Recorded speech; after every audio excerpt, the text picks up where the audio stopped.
ಮೈಸೂರು ಜಿಲ್ಲೆ ನಂಜನಗೂಡು ತಾಲೂಕಿನ ಹೆಡಿಯಾಲ ಗ್ರಾಮದಲ್ಲಿ ನಂದಿನಿ ಪಾರ್ಲರ್ನಲ್ಲಿ ಅಕ್ರಮವಾಗಿ ಮದ್ಯ ಮಾರಾಟ ಮಾಡಲಾಗ್ತಿದೆ ಅನ್ನುವಂಥ ಆರೋಪ ಕೇಳಿಬಂದಿದೆ. ಹೆಡಿಯಾಲ ಗ್ರಾಮ ಪಂಚಾಯಿತಿ ಮುಂಭಾಗದಲ್ಲಿರುವ ನಂದಿನಿ ಪಾರ್ಲರ್ನಲ್ಲಿ ಮದ್ಯ ಮಾರಾಟ ಮಾಡಲಾಗ್ತಿದೆ ಅನ್ನುವ ಆಪಾದನೆ ಕೇಳಿಬಂದಿದೆ. ರಹಸ್ಯವಾಗಿ ಮದ್ಯದ ಪ್ಯಾಕೆಟ್ಗಳನ್ನು ಗ್ರಾಹಕರಿಗೆ ನೀಡುವ ದೃಶ್ಯ ಸ್ಥಳೀಯರ ಮೊಬೈಲ್ನಲ್ಲಿ ಸೆರೆಯಾಗಿದೆ.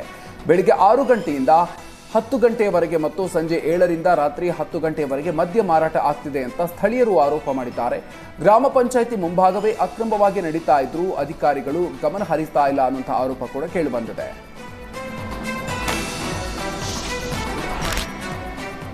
ಹುಬ್ಬಳ್ಳಿಯಲ್ಲಿ ಶಾರ್ಟ್ ಸರ್ಕ್ಯೂಟ್ನಿಂದ ಮನೆಯಲ್ಲಿ ಬೆಂಕಿ ಹೊತ್ತುಕೊಂಡಿದೆ. ಸ್ಥಳೀಯರೇ ಬೆಂಕಿಯನ್ನು ನಂದಿಸಿದ್ದಾರೆ. ಅಷ್ಟರಲ್ಲಿ ಮನೆಯಲ್ಲಿದ್ದಂಥ ವಸ್ತುಗಳು ಸುಟ್ಟು ಭಸ್ಮ ಆಗಿದೆ. ಚಾಂದ್ ಅನ್ನೋರ ಮನೆಯವರೆಲ್ಲ ದರ್ಗಾಕ್ಕೆ ಹೋಗಿದ್ದ ಸಂದರ್ಭದಲ್ಲಿ ಅವಘಡ ಸಂಭವಿಸಿದೆ. ಸಾವಿರಾರು ರೂಪಾಯಿ ಮೌಲ್ಯದ ವಸ್ತುಗಳು ಸುಟ್ಟು ಭಸ್ಮ ಆಗಿದೆ.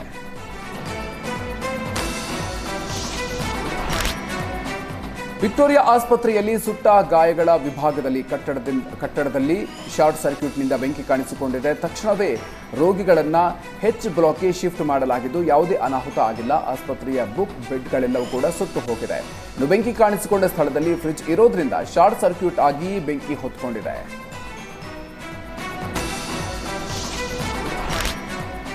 ಹತ್ಯೆಯಾದ ಹಿಂದೂ ಕಾರ್ಯಕರ್ತ ಸುಹಾಸ್ ಶೆಟ್ಟಿ ಮನೆಗೆ ಬಿಜೆಪಿ ರಾಷ್ಟ್ರೀಯ ಸಂಘಟನಾ ಕಾರ್ಯದರ್ಶಿ ಡಿಎಲ್ ಸಂತೋಷ್ ಭೇಟಿ ನೀಡಿದ್ರು. ದಕ್ಷಿಣ ಕನ್ನಡ ಜಿಲ್ಲೆಯ ಬಂಟ್ವಾಳ ತಾಲೂಕಿನ ಮಜಲಿನಲ್ಲಿರುವಂತಹ ಸುಹಾಸ್ ನಿವಾಸಕ್ಕೆ ಭೇಟಿ ಕೊಟ್ಟು ಸುಹಾಸ್ ತಂದೆ ಹಾಗೂ ತಾಯಿಗೆ ಸಾಂತ್ವನ ಹೇಳಿದ್ರು. ಪ್ರಕರಣ ಎನ್ಐಎ ತನಿಖೆಗೆ ನೀಡಿದ್ದಕ್ಕೆ ಪೋಷಕರು ಧನ್ಯವಾದ ತಿಳಿಸಿದ್ರು.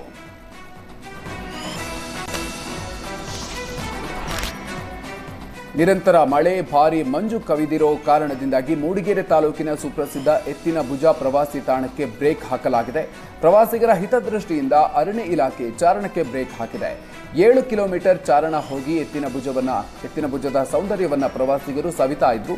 ಚಾರಣ ಮಾಡುವ ಸಂದರ್ಭದಲ್ಲಿ ಅನಾಹುತ ಆದರೆ ರಕ್ಷಣೆ ಮಾಡೋದು ಭಾರಿ ಕಷ್ಟ ಆಗ್ತಾ ಇದೆ. ಹಾಗಾಗಿ ಎತ್ತಿನ ಭುಜ ಪ್ರವಾಸಿ ತಾಣಕ್ಕೆ ಬ್ರೇಕ್ ಹಾಕಲಾಗಿದೆ. ಕಾಡು ಪ್ರಾಣಿಗಳ ಕಾಟ, ಮಳೆ, ಜಾರುವ ಪ್ರದೇಶವಾಗಿದ್ದರಿಂದ ಬಂದ್ ಮಾಡಲಾಗಿದೆ. ಇಂದಿನಿಂದ 1 ತಿಂಗಳ ಕಾಲ ಸಂಪೂರ್ಣ ಬಂದ್ ಮಾಡಲಾಗಿದೆ. ಎತ್ತಿನ ಭುಜದಲ್ಲಿ ಓರ್ವ ಕಾವಲುಗಾರನನ್ನ ನೇಮಿಸಲು ಸೂಚನೆ ನೀಡಲಾಗಿದೆ. ಚಾರಣವನ್ನ ಬಂದ್ ಮಾಡುವಂತೆ ಸ್ಥಳೀಯರು ಆಗ್ರಹಿಸಿದ್ರು. ಆದ್ರಿಂದ ಸುಪ್ರಸಿದ್ಧ ಎತ್ತಿನ ಭುಜ ಪ್ರವಾಸಿ ತಾಣಕ್ಕೆ ಬ್ರೇಕ್ ಹಾಕಲಾಗಿದೆ.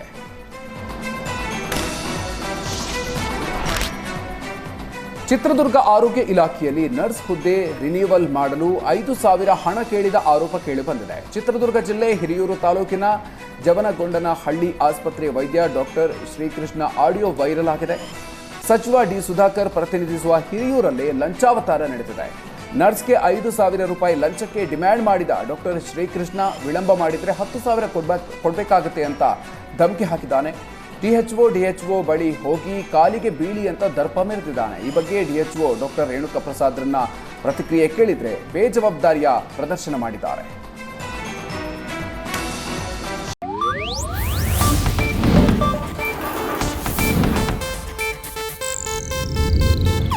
ಇದು ಏಷ್ಯಾನೆಟ್ ನ್ಯೂಸ್ ನೆಟ್ವರ್ಕ್ ಪ್ರಸ್ತುತಿ.